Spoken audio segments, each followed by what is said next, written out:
Hi, welcome to your channel Generous, Gracious and Gallant. I'm your host Dr. Muharrem Ghosh and I'm delighted to be back today with another awe-inspiring story for all of you. Before we go on to the story, could I request that you please hit the subscribe button and press the bell icon so that you will be notified about every new awe-inspiring video that I release for all of you. For those of you who are already my subscribers, an heartfelt thank you from the bottom of my heart. But for those of you who are visiting the channel Generous, Gracious and Gallant for the first time, let me share with you some facts. Generous, Gracious and Gallant was started in 2015 on Facebook, where today we have about 900 members.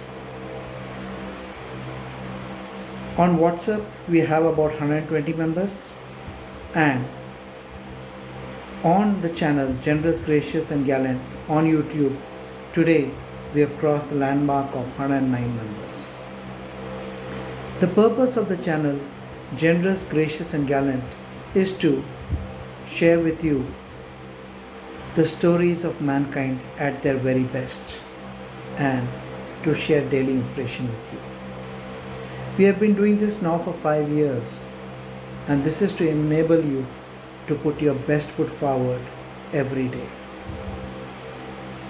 Please feel free to share these stories with your friends, family and children, because these stories are truly inspirational and meant to make a difference to the moral fiber and inspire children especially.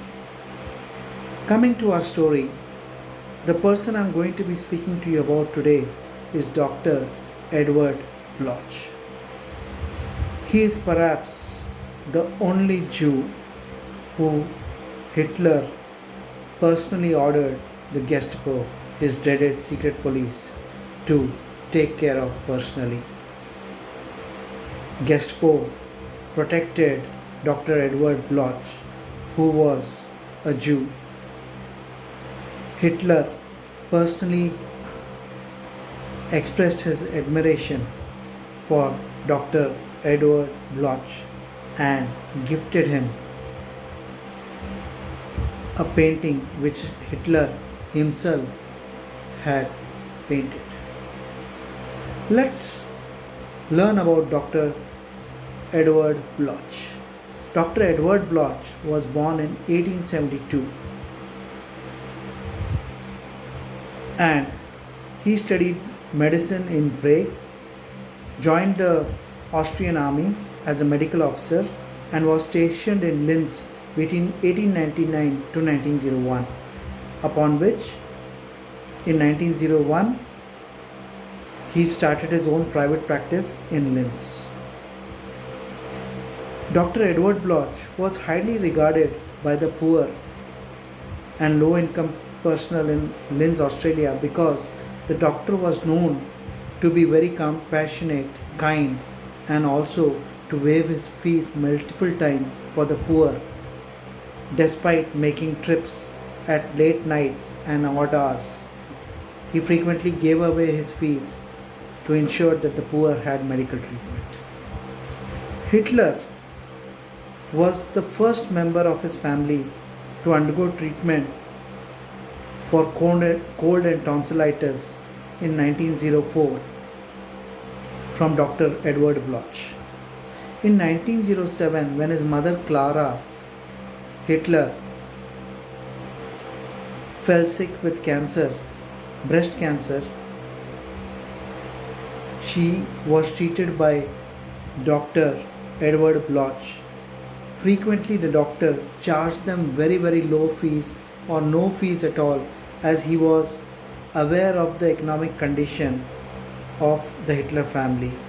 The father, Elias Hitler, who was a civil servant, had died earlier, and mother Clara Hitler had an incident of breast cancer and she was treated by Dr. Edward Bloch with iodoform, a foul smelling and painful corrosive treatment used for treatment of cancer in those days.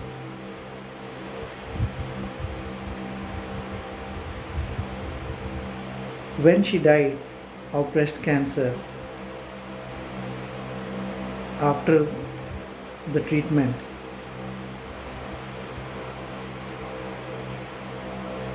Dr. Edward said that Hitler was the saddest person he had seen when informed about his mother's imminent death. Hitler was deeply in love with his mother, and during her treatment all night used to stay in the bedroom beside his mother's room so to as to be available to her for any requirement. And he hated seeing his mother suffering.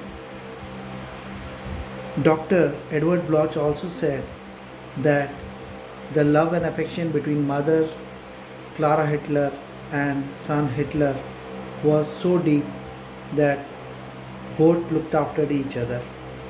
Clara frequently encouraged Hitler to do on his paintings and drawings as much as he could, living in the penury condition.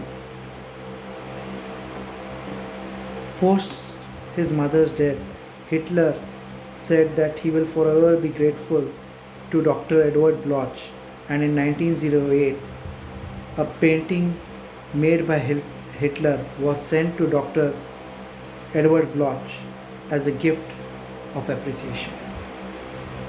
When Germany annexed Austria in March 1938, it became very hard for the Jews in Linz, and Dr. Edward Bloch's own clinic was closed down, and Dr. Edward Bloch's daughter and son emigrated to the USA.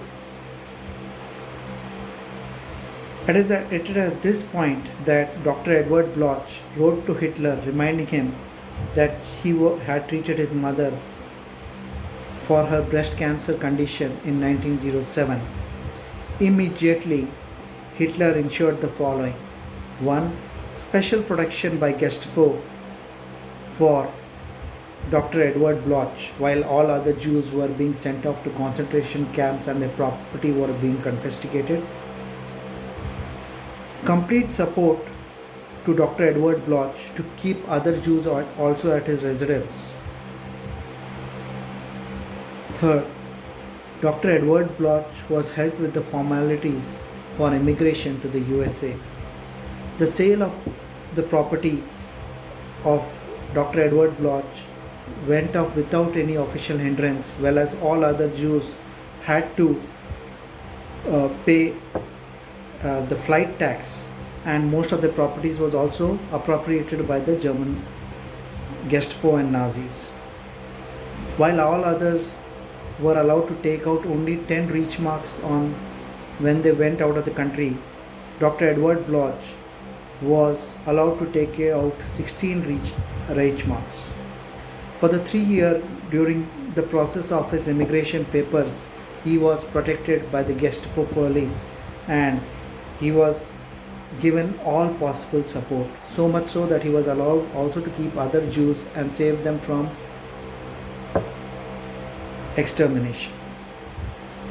In 1940, Dr. Edward Bloch settled in the USA and met his maker in 1945. It was between 1941 and 1943 that Dr. Edward Bloch in USA was interviewed by officers of the Strategic Services, the predecessor of the CIA, about Hitler's childhood. Dr. Edward Bloch, who was quite fond of Hitler, said that Hitler was a quite well-mannered and neatly dressed boy who often thanked the doctor for his services. Hitler was tall and pale and looked older than his age. Most striking feature of Hitler was the love that Hitler had for his mother, Clara Hitler. He said that his mother, Clara Hitler, also adored Hitler and supported him in his paintings and drawings. He says, I remember Hitler as the saddest man I ever saw upon the death of his mother. He also said that Clara Hitler was a pious and kind woman and she would have turned in her grave had she come to know what became of Hitler after his death. Dr. Edward Bloch, the Jew who Hitler respected, admired, and gifted a self-painted painting and ensured protection for through his secret police. Friends, this story highlights the fact that you never know where your kindness will end up, what ripples across time and borders your act of kindness will bring. This story highlights that fact. Friends, we are in a battle with COVID-19. Mankind faces its greatest war against the COVID-19 virus, which has economically decimated countries, people, and lakhs have lost their lives. It is time for mankind to unite, stand together, and be counted. Can I request all of you watching this video to stand up and make a difference to one? I am a strong proponent of this concept, difference to one. That means not all of us can make a difference to many other people, but all of us can stand up, be counted, and make a difference to one person. Difference to one.